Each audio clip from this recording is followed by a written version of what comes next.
Most recently, I'd say that my pastor asked me to think about it, which was probably 6 years ago. My wife had died back in 2013, and so I was still working. I was working as a teacher, so obviously life had changed quite a bit. And about a year later, he asked me to think about it, consider it. Well, I hadn't even crossed my mind. So I think having someone ask me made a big difference. Having a priest ask me. So I basically blew him off. It hadn't crossed my mind, and I just wasn't ready. So about another year later, he asked me to consider it again. So I did. I mean, I was a deacon already, and so I was serving in the church, and the Lord's very important to me, obviously. So I did start considering it, praying about it, contacting the diocese about it in a kind of a roundabout way. Father Joe could tell you about that. And so with a lot of prayer, talking with several people, people in the parish started asking me to consider it also. Have you ever thought about it? So eventually, a few years later, I did contact the diocese directly to ask about becoming a priest. Earlier in life, as a kid, I thought about it. It was pretty exciting becoming an altar boy. In fact, the pastor let me become an altar boy a little earlier than they usually let kids. So that was very exciting because my brothers were older and they were altar boys, and I thought that was really cool. So he let me do that. And some of my friends were, we get talking about it a little later on. And so earlier on I was thinking about it, but interests change. And then as college moved on, I got thinking about it then.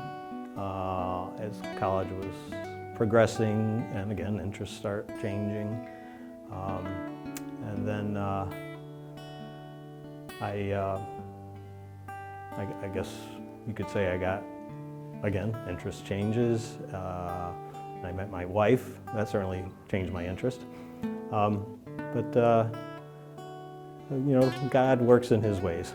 So eventually I could have continued my career. I could have continued just serving as a deacon, which was my plan eventually. But God gave me a different path to follow, and I'm so glad that He changed it for me.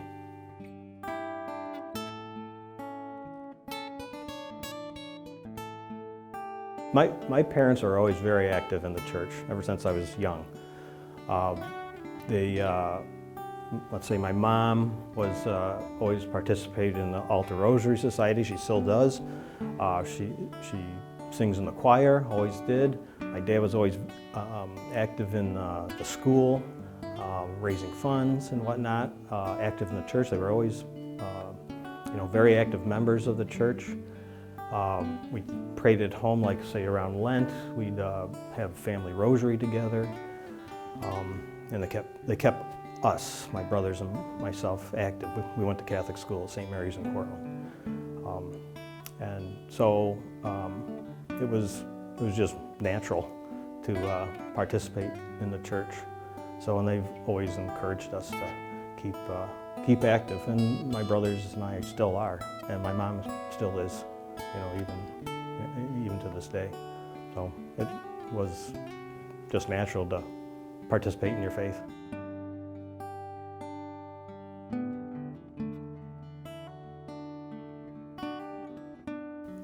There's been several priests that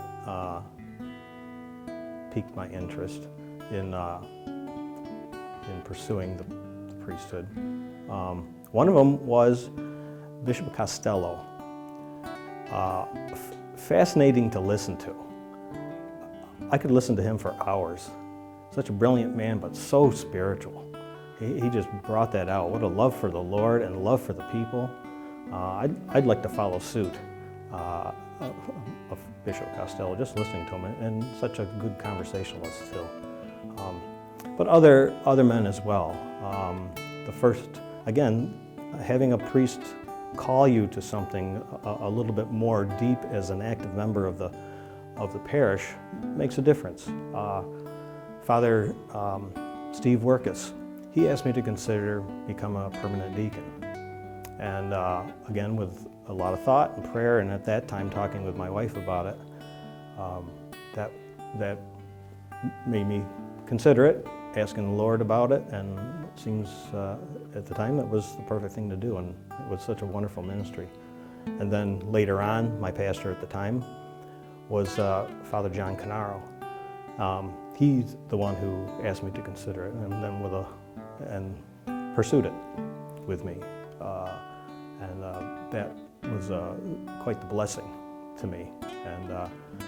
And their ministry, seeing their ministry, I was with Father Workus for a long time, I was with Father Canaro for a long time, seeing their ministry and how they interacted and served the Lord and served the people, and the way they ministered and celebrated the sacraments, that really gets to me and how I want to follow suit. And I've had great spiritual directors over these years. Father Joe O'Connor, he introduced me to my first spiritual director, who's now passed, a wonderful man. And then I've had wonderful spiritual directors in the seminary, and they've also given me great hope in that I have something that I can bring to my parishioners.